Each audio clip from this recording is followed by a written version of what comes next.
You star as Emma, who's a peculiar child, although not much of a child anymore, right? Yeah, well, 2,000-year-old child, essentially. So tell us a little bit more about her and about the backstory that you made up in your head or that was in the book. Good question.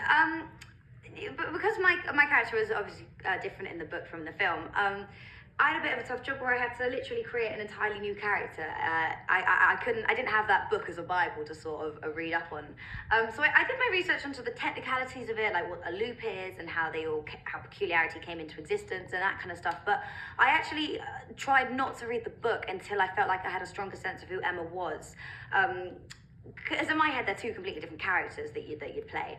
And obviously their peculiarities just bleed into their personalities. So I'm very easily influenced by what I see and what I hear and what I read. So I really wanted to find my Emma first before I read the book. So then 3 weeks into filming, 2 weeks into filming, I felt like I had it. Read the books, I finished all 3 of them in a week. But they're such page turners, I couldn't believe it.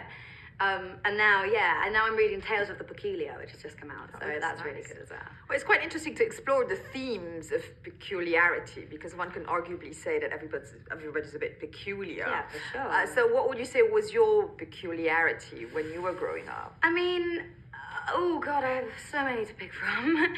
I have a weird body, like I can do weird things. I can like bend things, I can dislocate shoulders and click everything, and I can like do weird things with my eyes, raise an eyebrow. So I guess it was like pulling funny faces or like freaking my mum out, or like contorting into a shape. Yeah. Or acting as someone else. That could be that's described as a peculiarity. Chameleon. Exactly. There we go. Exactly. Here we go for other interviews. Ideas. Exactly. Because I'm sure they're going to ask you that question all through the day. She's a little bit ahead of her time. She's very wise, so she kind of expects what's to come. It's difficult to surprise her. Well, exactly. Literally living the same day over and over and over. I mean, she knows when the squirrel's going to fall. She's got it down. But in a way, there's that sort of creates, I think, like a safety net in a way. And what's lovely in this film is that it's symbolic. These strange people with these peculiarities sort of hide away in this loop.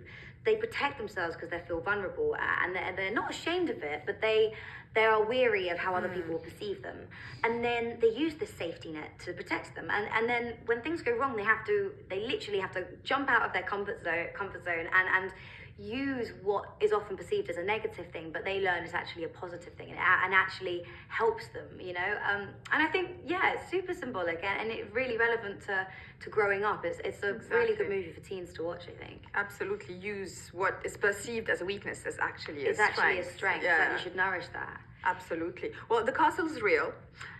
What else was? Because it's difficult to see when it's so well done visually. Yeah. It's difficult to see what was real, what was not. It's a good question. And I have to say, what I loved about Tim, and I wasn't expecting, was that it's pretty much a 50-50 between real life props and green screens and special effects and CGI and stuff. So it'd be hard to spot actually which one it is. So like, let's use the carrot for example.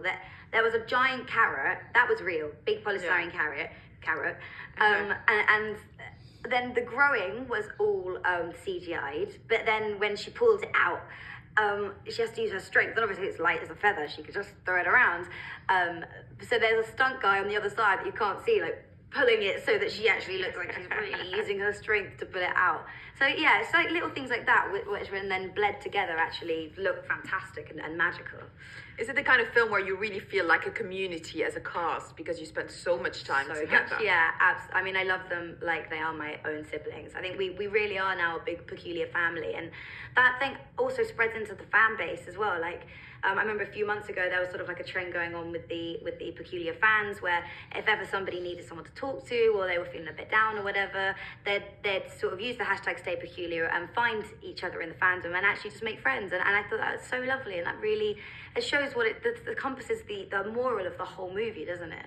Do you follow that? What happens on social media, the expectations of the fans, especially, when a book is quite popular? It's a good question. I've not been asked that. I guess, I've not really thought about it, but I guess I definitely do. I love the fan base for this movie. I absolutely love it. I mean, the die-hard book fans are then obviously gone into the movie fans, and then we've just grown and grown and grown. And I think that it's so lovely to see how this book and how this movie has affected people and how it has helped them overcome any fears that they might have about their own peculiarities or whatever. And it really does change people's life and their perspective. I think that's amazing.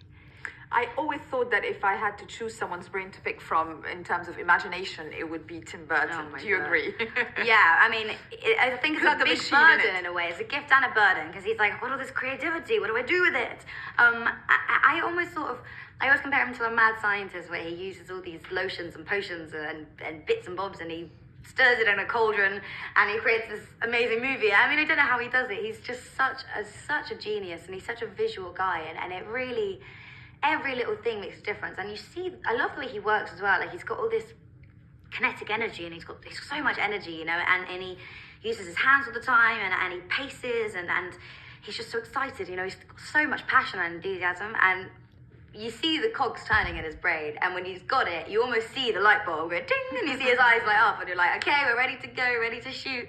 And he just cares so much about every project that he does. He pours his heart and his soul into it. I love the way he works. Is it infectious in terms of acting? Do you feel more creative yourself? Does he direct very thoroughly, or does he let you just do it by yourself as well? He does inspire you, and that energy is just contagious. Everyone on the set wants to do a good job, and they want to come in and be like, okay, ready to go, like tons of energy, especially with all the kids there. And I think I learned a lot from working with him, but one of those things was that it's good to trust yourself. Working with him really felt like a collaboration. He wants to know what you think of this line, and are you okay to say that? Would Emma Bloom say that?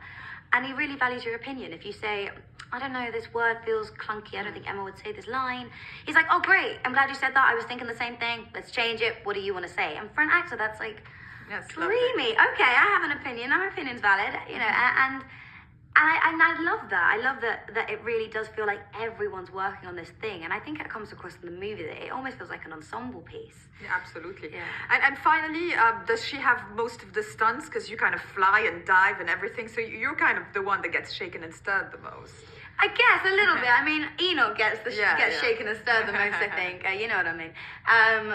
But it was quite physically demanding, that's for sure, but I actually really enjoyed it. And I think I never really did exercise before this, and since then I've been getting into a bit of yoga, getting into exercise, because that heavy light thing, and obviously being in the air and having to use those core muscles to actually look like you're floating and stuff, it was probably the most physically demanding job I've had, but I loved every minute of it. It was a new experience.